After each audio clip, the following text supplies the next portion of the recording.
Woodward Thunder, a Carnival, Toledo plugged in. All right now on FCA Replay. Good lunch. Roadkill Nights, powered by Dodge, attracted more than 44,000 people to Pontiac, Michigan for a day-long celebration of racing and car culture. Another 4 million plus checked in via a live-streamed broadcast over social media. The centerpiece of the event, 128 cars legally drag racing on 1/8 of a mile of legendary Woodward Avenue for a share of the $40,000 purse. Late-day rain washed out the finals, so 16 finalists split $20,000. $5,000 each went to the quickest Dodge in the small tire and big tire classes.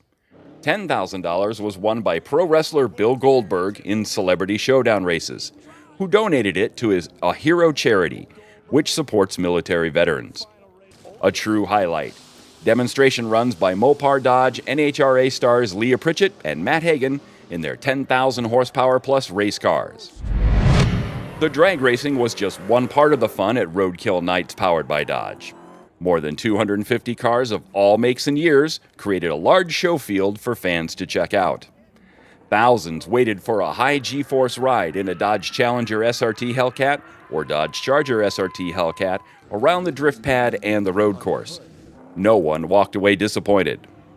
Fans also got a drag strip run behind the wheel of the Dodge Challenger SRT Demon Simulator. The fastest times were recorded for Dodge's Drag Strip Showdown contest. But everyone who came to Roadkill Nights powered by Dodge was a winner. FCA's Toledo machining plant will build the power electronics module for the plug-in hybrid Jeep Wrangler, which is expected to launch in 2020. The power electronics module contains the power inverter module and the integrated dual charger module, key components of the hybrid powertrain. Toledo Machining will assemble subsystems and test the module.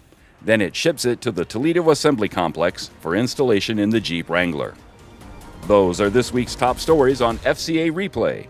Reporting for FCA Digital Media, I'm Dale Jewett.